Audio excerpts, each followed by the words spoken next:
The Jesuit Hour. Get to know the Jesuits. Discover their spirituality, their history, their ministries. The Jesuit Hour. Anything Jesuit, everything Jesuit. The Jesuit Hour. Good morning mga katipuneros, magandang umaga po sa inyong lahat. It's September 26, 2019. It's a Thursday. Good morning po sa inyong lahat. Welcome sa ating programa dito sa Radyo Katipunan 87.9 FM. This is the Jesuit Hour and I'm your host, Father Nono Alfonso, SJ. We are very fortunate today, this morning, my dear friends, because we were able to get an authority figure here at the campus and around the world. Naks naman. Okay, I will introduce him later on. Sandali lang po, no? Let's begin with our opening prayer. Since this is my last show for the month of September, and the month of September being Mama Mary's month, let's just pray the Hail Mary in the name of the Father, Son, and the Holy Spirit. Amen. Hail Mary, full of grace, the Lord is with you. Blessed are you among women, and blessed is the fruit of your womb, Jesus. Holy Mary, Mother of God, pray for us sinners, now and at the hour of our death. Amen. In the name of the Father, Son, and the Holy Spirit. Amen. Okay, so good morning po. And welcome once again to our show.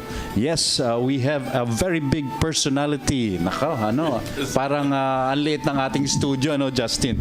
Okay, I'll introduce him. Of course, he needs no introduction, but nonetheless, he was dean of the Ateneo School of Government, a position he took in 2006 after an 8-year stint in the World Resources Institute, an international environmental think tank based in Washington, D.C. Before that, he was Undersecretary of the Department of Environment and Natural Resources in the Philippines. He has published books. He has a regular column in one of the national dailies. He's also very active, Facebook blog. Dean Tony Viña obtained his master's and doctorate in law from Yale Law School and his first degrees from the University of the Philippines in law and the Ateneo de Manila University in philosophy. He placed third in the 1989 bar exams, and Dean Tony was born and raised in Cagayan de Oro, is married, and has 3 sons. My dear friends, please welcome sa Jesuit Hour po, Dr. Attorney Tony Viña. Yes, good morning po, Attorney. Good morning, Father Nono. Justin, good morning. Good morning sa lahat na nakikinig. Para hindi ka ba nalilito kung attorney o doctor? Ano mas gusto mo? Actually, gusto ko dean o professor. Yun. Para mas angkop yun sa ginagawa ko. You're really an educator, Yeah, yung doctor at yung attorney, pang lang yun, pang professional rank lang yun, di ba? Hindi mo alam kung anong ginagawa ng pag sabi mo professor, alam mo, nagtuturo. Dean, educator. Yes.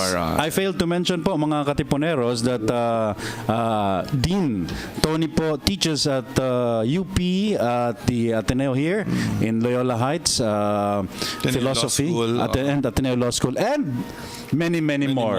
Yun. Lasal, PUP, grabe ang FEU. sipag. Ang sipag. Okay. May naisip nga ako kasi di ba yung mga Jesuita is on the lookout for lay president. Hint, Father June. Okay na yun. Bakit? Why not? Teaching is, kasi, di ba, importante yung teaching also as compared to management or administration. So, tapos na rin ako, nag-administer na ako ng one of the Jesuit institutions. 2. Dalawa ng, yung Ateneo School of Government, Ateneo, at yung Manila Observatory. Yes. I was head of Manila Observatory for 2 years and continue to be active in Manila Observatory. Importante naman yung management, pero I think mas mahalaga yung pagtuturo, di ba? Parang ang Jesuita, ganyan din ang sinasabi ng mga Jesuita. Rather than be an administrator. Well, di ba? I mean, people will remember, unfortunately, they're Jesuit teachers more than their Jesuit administrators. Correct. Di ba? Ako nga, hindi ko maalala kung sino yung president ng panahon ko. Exactly, di ba? No, si Father Bernas. Okay. Maalala ko din naman, kasi teacher din siya ng aming department. Yes. Father Joe Cruz. Yes. Was also a philosophy teacher. What about your international commitments? I work a lot, Father Nono, sa climate change. Yes. Sa tawag ko ng climate emergency. Yeah. Lalo na ngayon, dahil napakatindi na ng pagbabago ng klima. No? Marami nang hindi maiwasan. Pero marami pang pwedeng iwasan kung we work very hard. So I'm very active internationally. We should. In that field. No? I have 30 years of experience. Correct. Gusto ko rin sana mag-retire from that, pero hindi pwede kasi we need experts like you. Yeah, I mean, it's like jumping out of the train when you're one of the drivers of the train. Correct.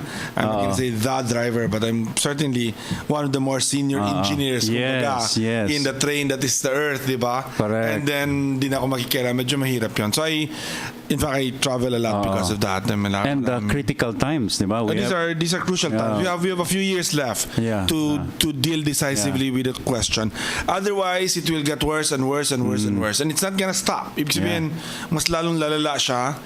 At pag hindi natin siyang ipigil, mas lalo pa siyang lalala. Have you personally met sikat na sikat ngayon itong batang si Greta? I saw her in her first speech a year ago. What do you think of her? Genuine. Talaga. Galing, ano? The genuine article. Diba? Ibig sabihin, totoong bata ito, talagang dinibdib niya yung problema. Sa simula, mag-isa lang siya. Like every good thing. Mag-isa lang siya. Mag-isa lang siya mag-strike. Pinagtatawanan siya. Mustard kahit seed. yung parents niya. Pinagtatawanan siya? Hindi naman. Pinagtatawanan. Pero ayaw ng parents niya. Diba? Kasi the Swedish are serious about their education and their... So ayaw ng parents niya. Siya yung nag-convert sa parents niya. Pero grabe, Liwanag niya nung... Correct. Diba yung basically palagi niya sinasabi, bakit ako mag-invest sa pag-aaral kung yung pag-aaralan ko ay, di ba, yung wala na akong magamit sa pag-aaralan ko sa mundo na matatanggap ko. Kasi iba na siyang mundo na yun. And the world may collapse before you graduate. And the thing is that meron naman tayong chance to change it. Correct. Iba yun, Father Nono, kung talagang wala ka na magawa. Once wala ka na magawa, talagang zero na pwedeng gawin natin, then we switch to how to adapt. But right now, we have 10 years to fix the problem. Yes. Ilan years na lang? Ngayon, mga 8 years na lang to go. 9 years God. to go, di ba? We've already lost another year of the 10 years. But we have that decade of action. Okay. So sa tingin ko si maganda yung ginagawa ni Greta because she's very calling honest, attention, and very honest. Yung I've never heard a speech like that in the UN. Sa UN kasi you start with good morning, Mr. Chairman. You look so nice, Mr. Chairman. This is a beautiful day, a beautiful country, di ba? Our principles, our law, and then after that sabihin mo, dito diretso, this is wrong. I should not be here. Yes. Di ba? How dare you make me lose my days in school? I love How dare you, di ba? I love that. That's I mean, and I really support our kids when they do that. No? Kasi there are problems that are not gonna be solved incrementally. There are problems that cannot be solved except through radical solutions. Yung mga anak niyo po ba, kasi you're an activist, I know also your wife. I work with your wife now. Yes. Well, they are actually, 2 of the 3 particularly are very involved. I mean, one is a labor organizer. Oh my God. One PhD na siya sa abroad, but yung very committed siya sa sa farmers, rural people, also very committed to democracy. I have one, the eldest ko is a historian, and doing a master's in history, and yung naman yung field niya is Chinese, and so that is yourself ngayon kasi actually magandang punto yan anak ko, kasi may mga nagsasabi, di ba, wag na lang tayo mag-anak kung ganyan din naman yung mundo natin. Actually, baliktad, counterintuitive ang sagot ko. Ang sagot ko actually, if you are good people and you care about the world and you're married, I mean you have a family, you want to have children because you want good people. That the number one adaptation strategy in the world that we are going to face, Father Nono, in the years to come, is, alam mo kung ano? Empathy. kindness, Yeah, goodness. yeah. It's not technology. Yeah, It's not it's your number one adaptation strategy is that the community around you, the bigger community around Wow. you are able to help each other. Kung bumagyo, kung magkanano, di ba? Na makatakbo ka sa neighbor mo. Yan ang di ba? Basic lang. Kung maubusan ka ng pagkain, yung neighbor mo yung pagkain na natutulungan ka nila. Yes. Yan ang number one adaptation. Wow, that's a very good point. Not survival skills, importante din yan, survival skills, importante yung supplies, mga Technology, ganyan, yeah. di ba? But the most important thing is Empathy. Magandang pang-homily yan. Exactly. Magandang pang-sermon. That's so I if you that's why it's okay to have children even in a world like this, so that you raise them Yeah. diba, well, Yeah. and they will make the world a better place to live in, more kinder place certainly. But you're not fearful for your children. Well, because they're activists, of course, I'm fearful Yeah, in this country. oo. Mahirap sa Diba? bayan natin, di ba? Is that true? Yung balita kahapon na in this administration, 100 plus environment Yes, activists endangered yung mga environmental were killed defenders. already. Yeah. Oh my We're God. very endangered because of nasa field marami kasi mga indigenous, maraming mga environmental defenders, indigenous peoples or working with indigenous peoples, nasa bundok sila, so affected sila. I mean, targeted sila.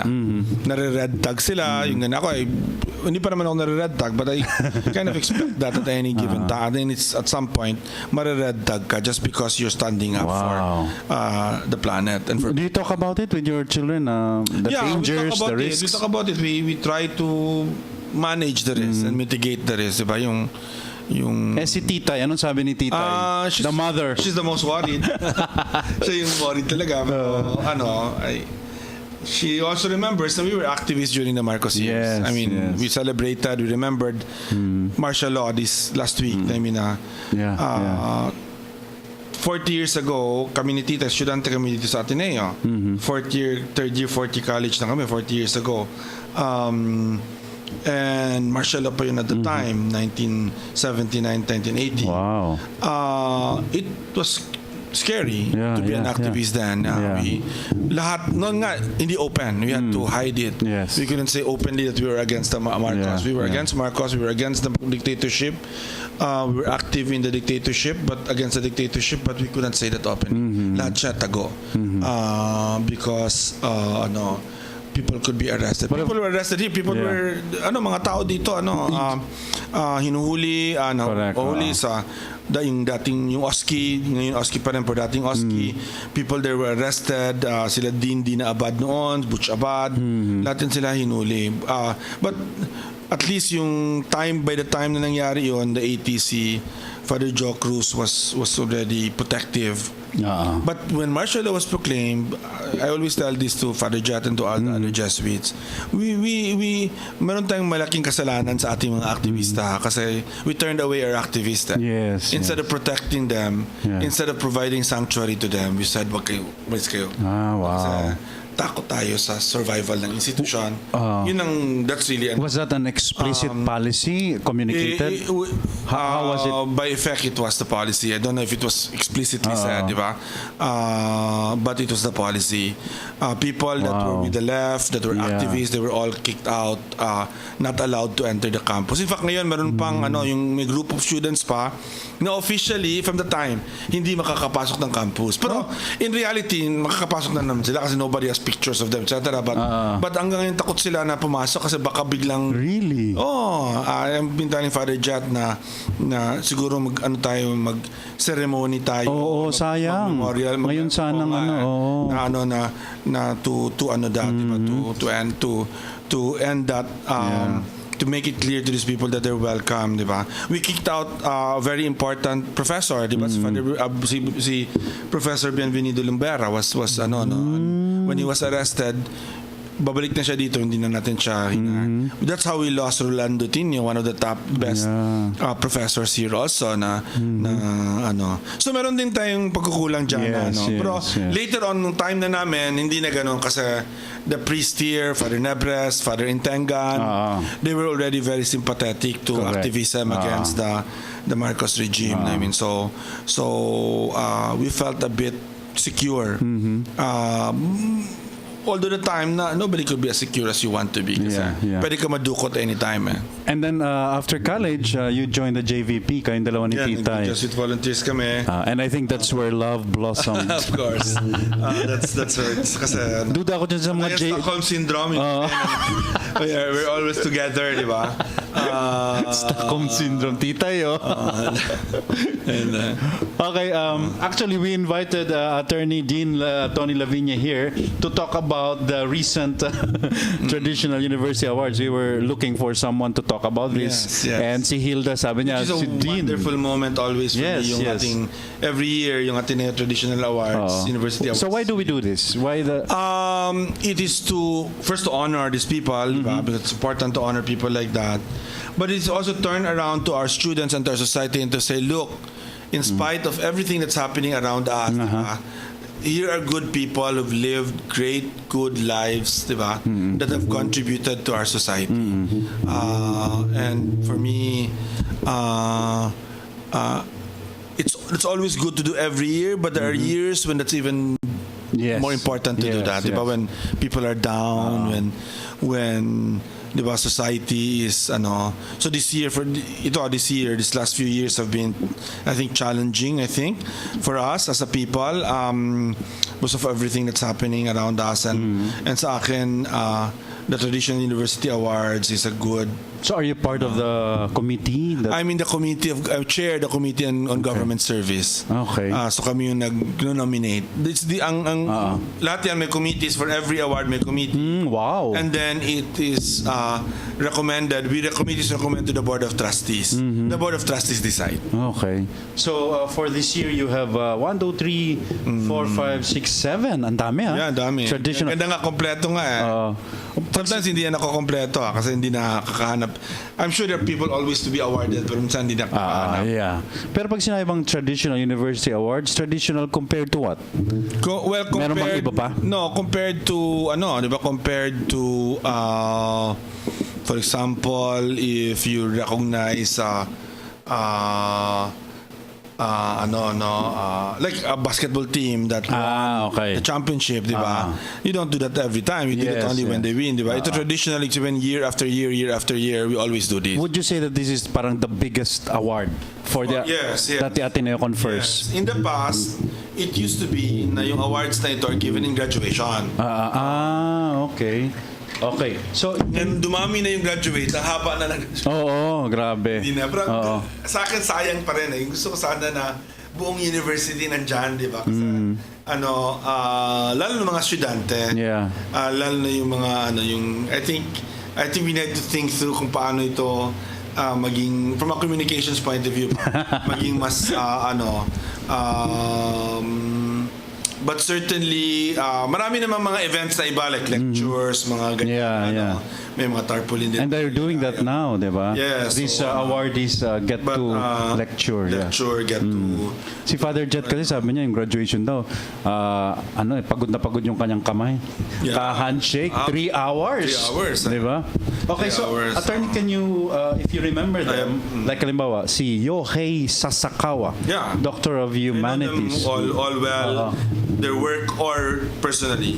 Since Mr. Sasakawa, I don't know personally, but I know the work very well. Kasi leprosy. Yun talagang kanyang trabaho.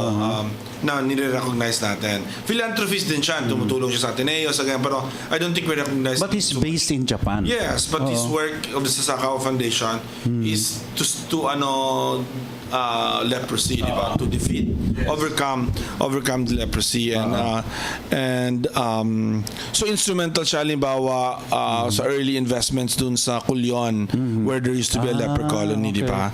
So recognizing him for this is actually a big thing kasi leprosy was a big thing in the Philippines. It's actually personal for me. I had an uncle who was very close to me, kasi batang uncle, alam mo na yung batang uncle, he was in his 20s when I was in my 8-9 years old, di ba? So close sa amin, nagka-leprosy siya, had to separate from the family, died in the leprosarium in Cebu, never saw him again, he just disappeared one day, di ba? So for me, it's a very personal thing to have someone, and I think Mr. Sasakawa is known to have really supported work on this issue. Di ba ito yung mga ano, di ba, yung if from a Christian point of view palagi, di ba? Sino yung mga ano yan? Anong sabi nila ni ano yung mga Salaylayan. Alaylayan sa lipunan, di ba? Yung talagang totoong lalayan sa panahon ni Jesus, di ba? Yeah. Lepers, di ba? Widows, prostitutes, orphans, those in prison, di ba? Yes. Yun yung mga kailangan ng special doon. And for me, Mr. Sasaka was done already. Is he an academician or talagang medical doctor? Not even medical doctor. No, he's not even No, he's just a philanthropist and committed to the disease. Okay. But so open yung traditional awards for foreigners. Yes. But they have to have a connection with the Philippines. Well, not even. Wow. We've given honorary degrees to people. We've given yun lang high kasi about Philippine culture. Government service Filipinos lang yun. Philippine government lang yun, di ba? But like others, we've given awards to well, I guess religious are always in the Philippines, but theoretically no. I mean, hindi kailangan Filipino or Philippine connection. The Government Service Award was given to Fortunato T. de la Peña. Yes, Sino naman po siya? Secretary Boy is a long-time government professional. I mean, dating teacher sa UP College of Engineering. Matagal siyang undersecretary ng Department of Science and Technology, and then now currently Science and Technology, Is there a particular contribution? yung science high schools all over the country. Oh, wow. Doing that, diba? Establishing a very extensive Philippine Science High School complex all over the country is a very big job. And as a government official, yes, he was able to pull that off. Pulling that off for me is a big thing. Research, he has been very supportive, including with us, sa Manila Observatories. He's supportive of that. Innovation in governance. But above all, I would say we give awards to people in government service. Sometimes just for the decency with which they do their work and they live their lives, diba? If you know Secretary Boy, talagang napaka-decent tao, mabait na tao. That word has lost. Hindi siya mayabang, hindi siya abusado ng kapangyarihan, diba? Para sa akin, malaking bagay yan. Kasi example yan sa everyone, di ba? Na may isang cabinet secretary naka-reach ng top of his field, pero mabait pa rin siya, Cristiano pa rin siya, Vicente pa rin siya. Di ba? Nagagawa niya yung dapat niyang gawin. Importante niya kasi, di mo, si Duterte minsan, parang para magawa mo yung dapat nung kailangan ka magsuntok, kailangan ka magalit, kailangan ka magpatay. Hindi naman kailangan. Hindi nga eh. Kailangan manakot. Exactly. What about the Ozanam Award given to Gloria Laureana San Pedro Rosales? I know her also. So si Secretary Boy I know very well. Personally, as I worked with him since he was in UP. I also know Mrs. Rosales. But she has passed away, no? She's passed away, posthumous yan. But family friend kasi namin yan. And close friend ng mga Jesuit sa Cagayan. Oh, wow. Although rival school siya, Capital U, a very good rival school. But we're recognizing her naman for the school kasi extensive din yung kanilang but also for the philanthropy. Talagang tumutulong siya lalo ng mga babae. So I think it's important to do that. And as a lay person. But the Ozanam Award, that's for lay people. In other words, kailangan may Christian component. Ozanam is a person. I'm trying to. Blessed, a French. Yes. Blessed. That's it. I don't think she's a saint, but a lay person that lived in France, diba? And just showed by his work that you can be a good Christian in your work. No? Okay, and that particular award is being given to individuals who lay people talaga. who have done diba, their share of kumbaga it doesn't even have to be explicitly Catholic, explicitly Christian, but it's just fertilizing the world, diba, with goodness, with God's goodness. What about the Parangal Lingkod Sambayanan? That's an award that Rebecca we started giving 1984, I think, when Ninoy Aquino was killed. 1983, si Ninoy namatay. Siya yung first na awardee dyan. And then yung second awardee is probably Cory in 85 or 86. Nung presidente na si Cory. Or maybe we gave that in 85, not in 84. It's a public service award. Public service. It's for people that are not in government, But doing... it can be politicians or human rights worker or just people or peace work. So si Karen Tanyada, this year's awardee, kaibigan ko rin si Karen, matagal ko na siyang katrabaho. Si Karen, feminist. kilala natin. Yes, but that's and that's to be proud of, but that's not the reason why we're giving her the award. It's also not her being a Tanyada. The Tanyada is of course. A good family name. It's a brand name. A brand name. But it's her unique work in peace building. Si Karen has been into peace building for more than 30 years na, no? Sa Gaston Peace Ortigas Center, but also involved in their different initiatives for peace, lalo na sa Mindanao. She was instrumental in helping out in the process of transition dun sa Mindanao peace process. Nagkaroon ng peace agreement way back 2 years ago. Kasama doon nag-create ng committee, ng monitoring committee who will monitor the progress in the peace. Kasama siya doon. And then Gawad Tanglaw ng Lahi, Danilo Dalena. Ito visual naman. artist yun. Cartoons, sa visual arts. Nakakatuwa ang mga mga ang Zagawad Tanglay, cultural workers ito, di ba? People that make us feel good about ourselves. Or provoke questions about us, di ba? In this case, si Danny Moore, both.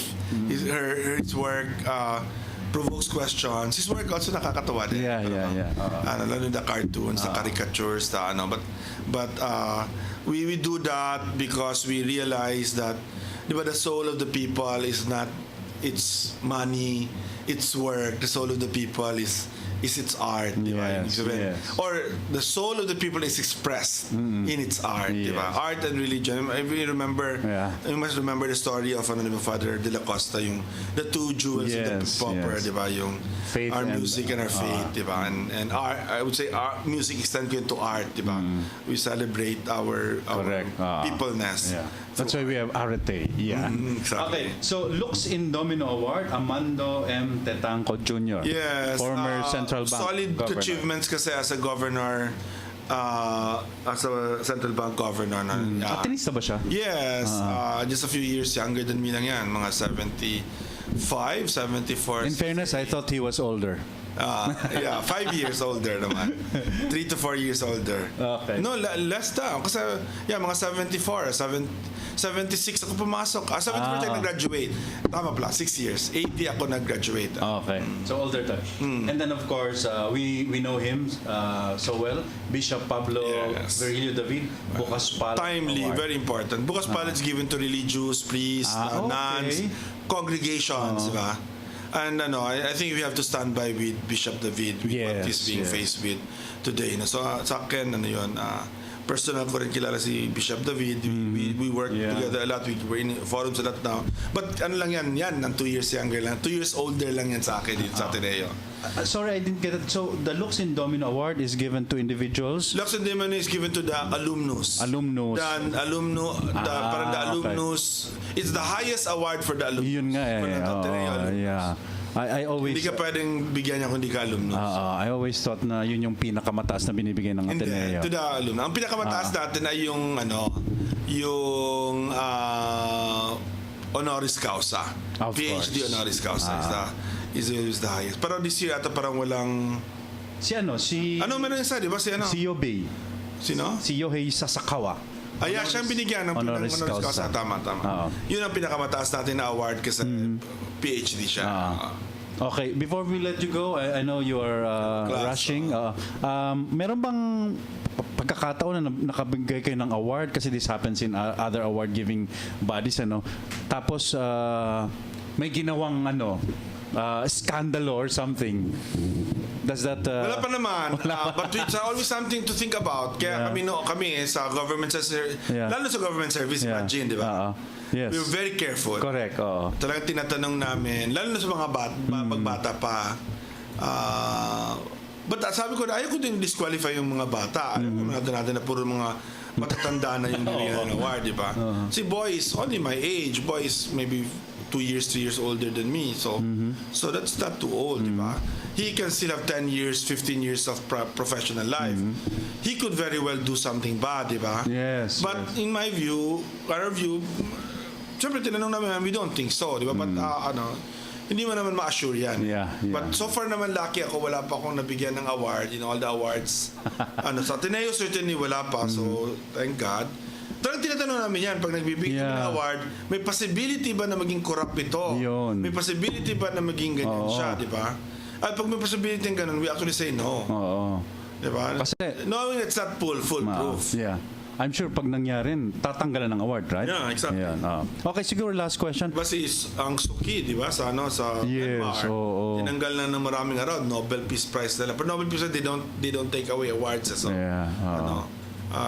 kinuha ng Amnesty International, maraming awards tinanggal na sa kanya. Okay, so these awards, of course, are a way also for the school to reaffirm its values. Yes, diba? it's a celebration of the school spirit. Values. But what do you think of the students we have now?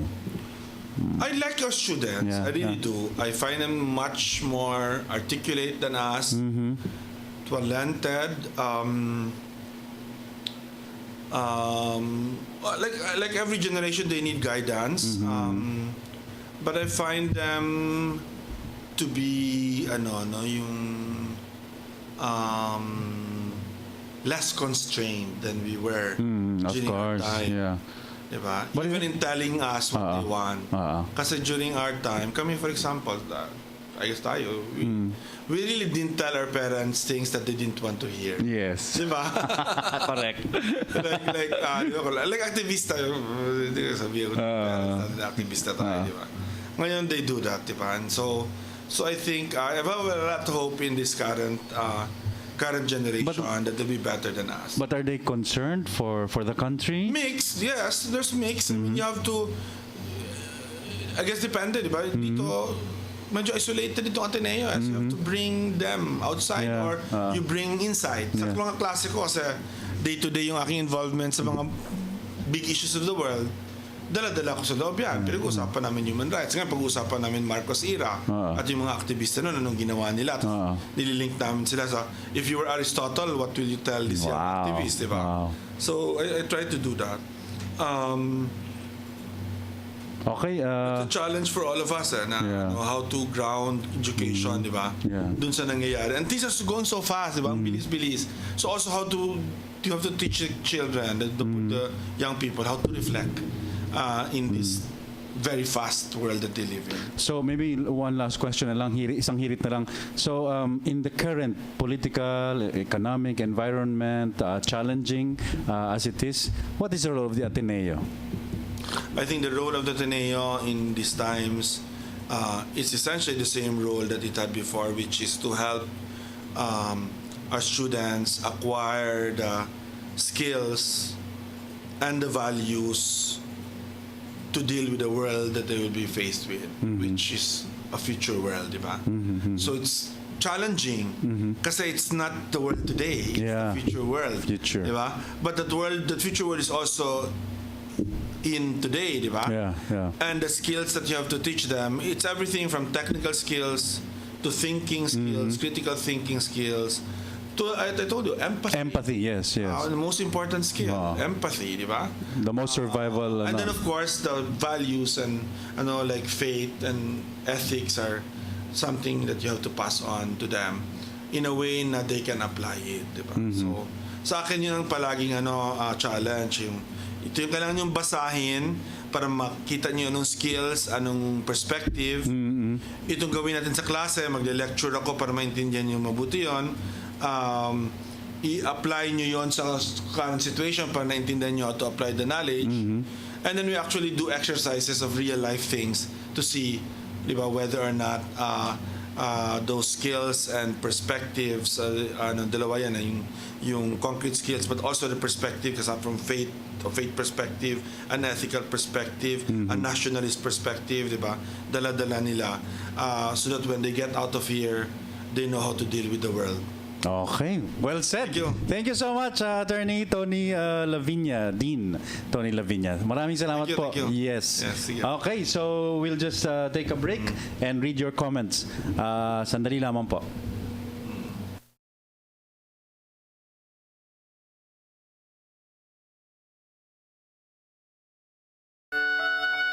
The Jesuit Hour. Get to know the Jesuits. Discover their spirituality, their history, their ministries. The Jesuit Hour. Anything Jesuit, everything Jesuit. The Jesuit Hour.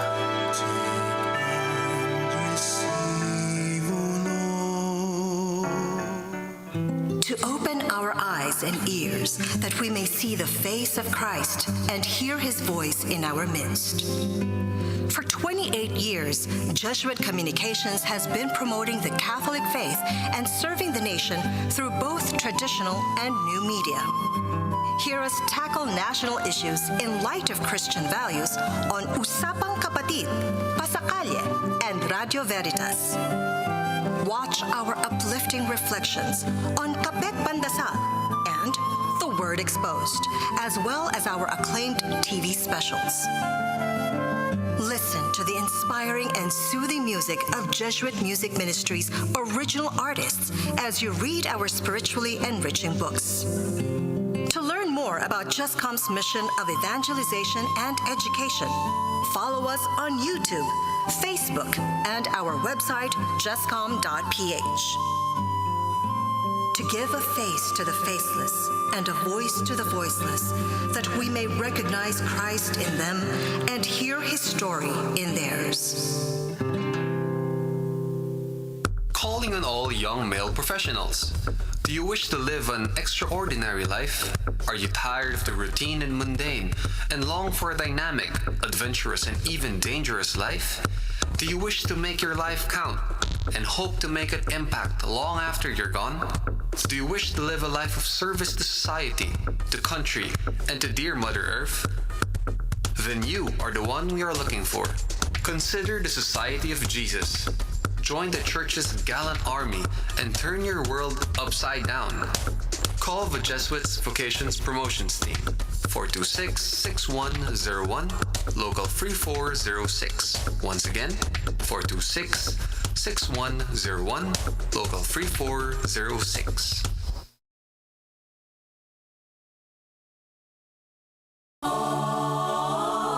Calling on all Ateneans, students, and alumni. Join the Ateneo community every first and third Sundays of the month as we celebrate the Holy Eucharist at the Church of the Jesuit. Bring your family and enjoy the insightful homilies of our beloved Jesuit priests, as well as the heavenly singing of our homegrown choirs. Make your Sunday a truly solemn day with the Lord. Come to the Jesuit Masses, 10:30 in the morning, first and third Sundays of the month. Are you seeking his wisdom? Do you wish to hear the living and enduring truth? The Word Exposed features Cardinal Luis Antonio Tagle's reflections and insights on the Sunday Scriptures. Listen to the first and second readings, as well as the Sunday Gospel, like never before, down to earth, crystal clear, awe-inspiring, and yet simple to understand and appreciate. In just an hour on the day of the Lord, let the teachings of the Word renew your life. The Word Exposed airs every Sunday from 5 a.m. to 6 a.m. on ABS-CBN Sports and Action, and 6 o'clock a.m. to 7 o'clock a.m. on ABS-CBN News Channel. You can also follow The Word Exposed on TV Maria, Salt and Light Eye Catholic TV, Shalom TV, and Telecare in the United States. Kapamilya, meron bang mga suliraning bumabagabag sa iyong isipan? Kung kayo ay may pinagdadaanan sa buhay, sa pamilya o karelasyon, huwag mangamba. Dahil wala namang bagay na hindi nasosolusyonan ng mabuting usapan.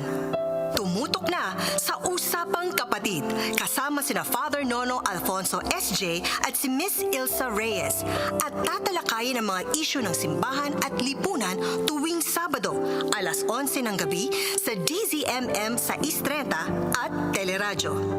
Tumawag lang po kayo sa 416-6300. Maaari nyo rin kaming i-text sa DZMM space react space your concerns at isend sa 2366 o mag-iwan ng mensahe sa ating FB page. Problema? Usapan lang yan, kapamilya! The Jesuit Hour. Get to know the Jesuits. Discover their spirituality, their history, their ministries. The Jesuit Hour. Anything Jesuit, everything Jesuit. The Jesuit Hour. And we're back sa ating programa po, The Jesuit Hour. And of course, kani-kanina lamang po doon sa mga nakapanood sa atin, we were able to interview isang malaking tao dito sa campus. Literally, ang laki-laki niyang tao talaga, I think he's more than 6 feet tall. Okay, but of course, ang ibig po nating sabihin, he's really a personality, big personality here at the campus, a legal luminary, and all of that. Okay, so we're talking about Dean Attorney Dr. Tony Laviña. Thank you so much po, Attorney Tony Laviña. And of course, he has a class, so he was rushing. 11:30 ang klase niya, pero pinagbigyan niya tayo. Thank you so much, Attorney Tony Laviña. We were able to invite him to talk about the recent Traditional University Awards. But of course, sarap sana makipagkwentuhan kay Dean Tony kasi marami siyang alam at napakatalino niya. Sa environment especially, I would have loved to engage him on environmental issues. Lalo na ngayon, pinag-uusapan po natin. He mentioned, 8 years na lamang po ang nalalabi. 8 to 10 years na lamang, Justin. Nako. So, 8 to... Okay, so 8 to 10 years na naman po before it's really kumbaga too late, the hero na tayo. So while we have time, yun ang sabi niya kanina, habang meron pa tayong magagawa, kasi meron pa raw po tayong magagawa, gawin na natin. Okay, so be environmentalistic. Yun, tama ba yun? Okay, so that's Teen Tony Laviña. And ngayon ko lang naintindihan talaga. Pag dumarating kasi yung Ateneo Traditional University Awards. Sabi ko, ba't ang dami-dami? Ang dami-daming klase ng mga awards. Diba? So ngayon po, pinaliwanag isa-isa. Thank you so much kay Hilda. Si Hilda ang nagsabi sa atin that the one who can really explain to us all of these awards, what they are about, what they are for. I see Dean Tony Laviña because he's part of the choosing, the selection process for the awardees.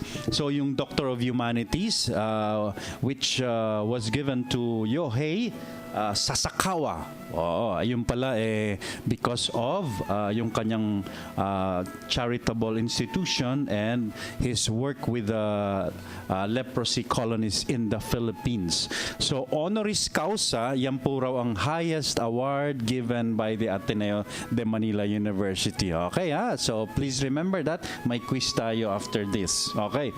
And then Government Service Award, of course, that is very self-explanatory naman from the title itself. A government public servant that has distinguished himself. So pero ito raw si Fortunato de la Peña is a very decent person. Yun, sabi niya kanina na pwede ka namang gumawa ng maraming kabutihan as a government servant leader, na walang takot, walang force, etc. Ozanam Award named after Blessed Ozanam.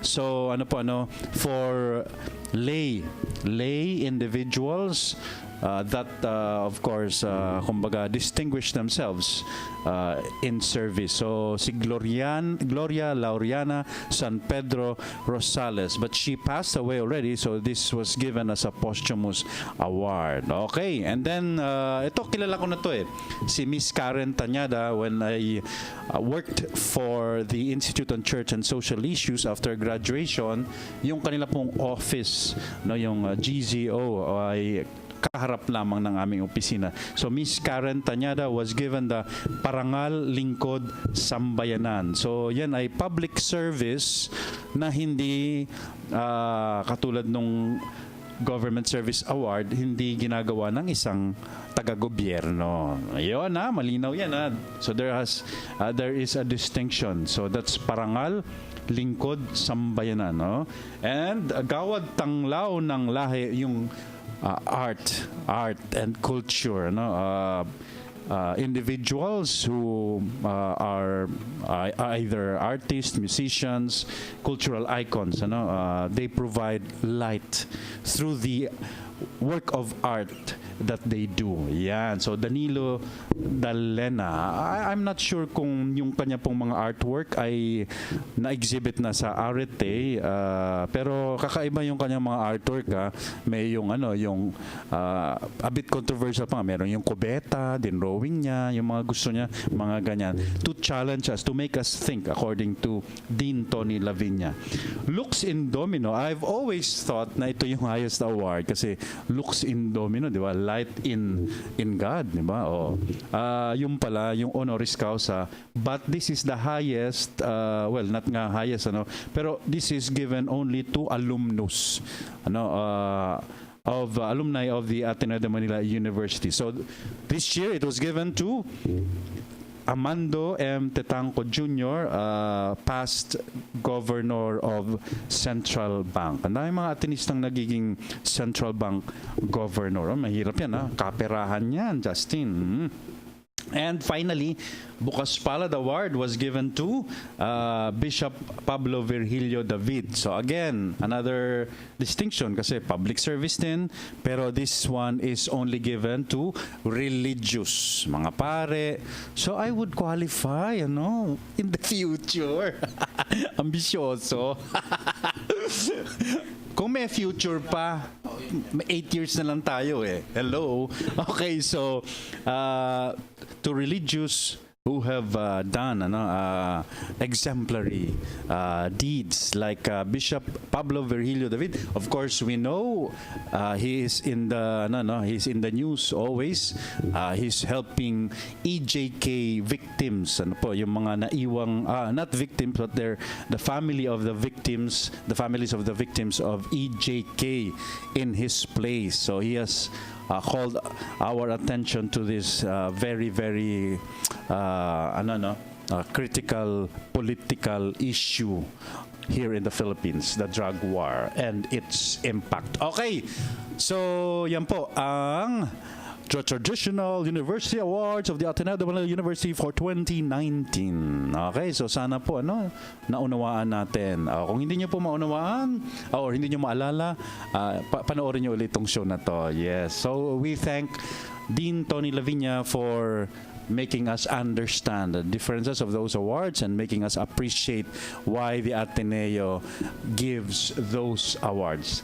Okay, basahin lang po natin ang ating mga, before we run out of time, ang ating mga tagapakinig, tagapanood, si Lester, yan. Idol niya raw. Oo, si Lester, some of the articles of Dean Tony Laviña, pinopost niya sa kanyang, tama ba yun, Lester? Pinopost niya sa kanyang, Facebook account. Yes, si Lester. And of course, Jenny Chua, good morning. Kathy, good morning. Kuya Ray, good morning. Jeter, hello po. And si Julius. Of course, we would like to greet our alumni dyan po sa USA and Canada. Maraming salamat po sa inyong suporta. Okay, before we say goodbye, Justin, and remember, 8 years. 8 years pa po, we can do a lot for our environment. Even Pope Francis has joined the fight for Mother Earth. Okay, next year po, ano, fifth year of Laudato Si, the pastoral letter or encyclical written by Pope Francis on the environment. So we have 8 years. And tamang-tama po, just to plug in na rin, ano, next Tuesday, because we're always asking ourselves, ano nga ba magagawa natin for the environment? There's a lot of talk about kulang na ang oras, kailangan may gawin tayo. What can we do in concrete? No? So Tuesday po next week, we have a guest. Okay, we were inspired to invite him because of Greta. Si Greta Thunberg. No, siya po yung bata, only 16 years, but she started her environmental campaign earlier in life. Ano? So she was by her lonesome doon sa Sweden, kahit mag-isa, because she really cares for Mother Earth and for her future. She started her campaign, ano. So we were last week kasi, or this week, ano, ang dami niyang mga mga international exposures, kaya nakaka-inspire. Please watch that, ano, pero papalabas din natin yan next week. Ayan, Justin, yung speech niya ang ganda-ganda. And of course, with that, yun nga pong guest namin, yes, Mr. Cesar Aguinaldo. He is also a campus figure, ano. Bakit po siya campus figure? Not as kumbaga radiant as Attorney Dean Laviña, Tony Laviña, but si Cesar Aguinaldo, let me just give you a background, ano, just so you can think about next week. Siya po yung gumagawa ng mga compost for our, number one, for our Jesuit communities, di ba? Yun yung una niyang ginawa. Yung mga basura, nabubulok, etc. There is a system. There are processes, procedures for that na tama, no? Baka hindi natin alam, di ba? So, siya yung nag-assemble, nag-i-install ng mga compost na yan, ano? Before we had, Father Gabi Lamog Nanyawa, but we lost him already to Cambodia, to the Cambodia mission. So si Cesar Aguinaldo, sorry po, I will still check.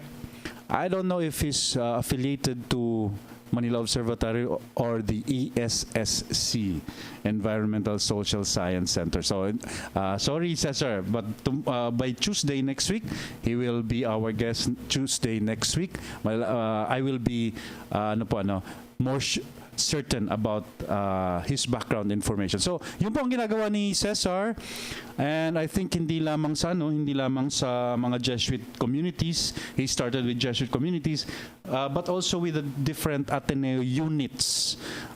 Meron pong compose ang grade school at ang high school. Meron ba ang college? I'm not sure, but grade school, high school, I've seen them myself. Meron po sila. And then, aside from that, yung recycling. Oo, so meron din po siyang proseso na itinuro sa mga Jesuit communities, yung pag-separate ng mga plastic, ng mga container, ng mga bote, ng mga papel, and so on and so forth. So these are concrete things that we can do for the environment rather than just, diba, lang po tayo, mag-aksaya ng laway, diba, or just engage in words, as they say. There are concrete things that we can do, and we will learn about them next Tuesday. Abangan niyo po yan. Once again, Mr. Cesar Aguinaldo, our resident environmentalist here in the campus. Okay. So yan, abangan niyo yan. That's Tuesday next week. And then Wednesday, meron kaming dalawang Pilipino na maoordinahan, Jesuits na maoordinahan as deacons. Yes. Parang last year yata isa lang, so ngayon dalawa. Nagdo-double, nagmumultiply naman, So dalawa, and they are soon to be Reverend Deacon Roby Paraan, ayun, and of course our church historian at the college, si Brother Mads Tumbali SJ. So they are the two Filipinos that will become or will be ordained deacons on October 26, Saturday. Yan, ano? So, we invited the two of them, but sorry, hindi po makakapunta si Mads kasi may classes siya. Yes, oo. But Brother Roby Paraan will be with us. Will be able to join us next Wednesday to talk about ano ba yung deacon na yan, ano? Of course, these two Filipinos will be ordained together with 7 other would-be deacons from the Arupe International Residence. So, nung tinangnan ko po, may Japanese, may Korean, may Vietnamese, if I'm not mistaken. But again, we will have the complete information next Wednesday when we have as our guest soon-to-be Deacon Reverend Roby Paraan, SJ. Okay, so abangan nyo po yan. Si Roby Paraan, by the way, is, I think he's true blue. Royal blue. Atenista from grade school to college. Wow, oo. So straight po yan, si Roby Paraan. I'm not sure, basta I'm sure high school, naging teacher niya si Father Arnel Aquino. So high school and college, I'm pretty sure dito po siya sa Ateneo nag-aral. So those are our shows, my dear friends. Sa next week, Thursday, of course, we are bakasyon. We are not really on a holiday here at Radyo Katipunan, but as a communication center po kasi, Jesuit Communications and Radyo Katipunan, we have to, always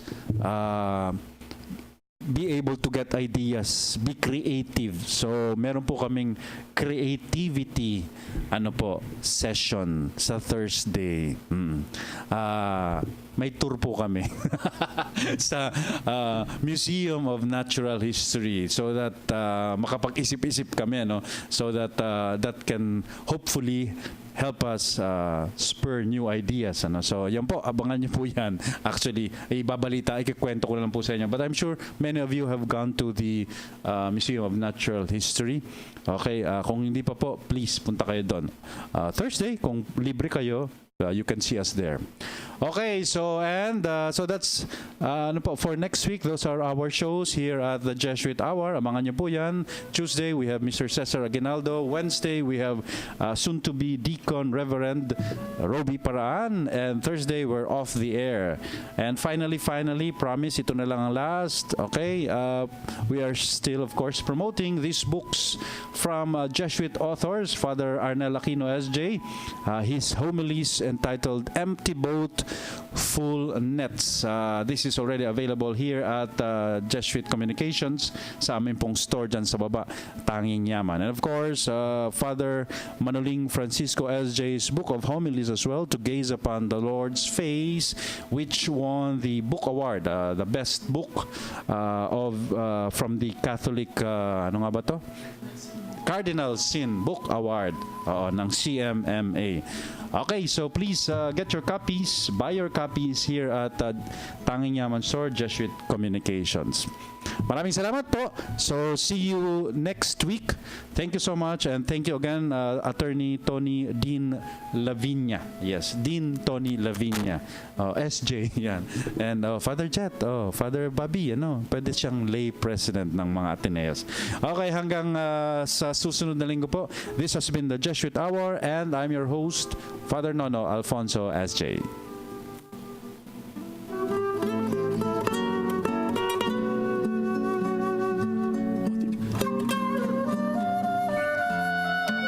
The Jesuit Hour. Get to know the Jesuits. Discover their spirituality, their history, their ministries. The Jesuit Hour. Anything Jesuit, everything Jesuit. The Jesuit Hour.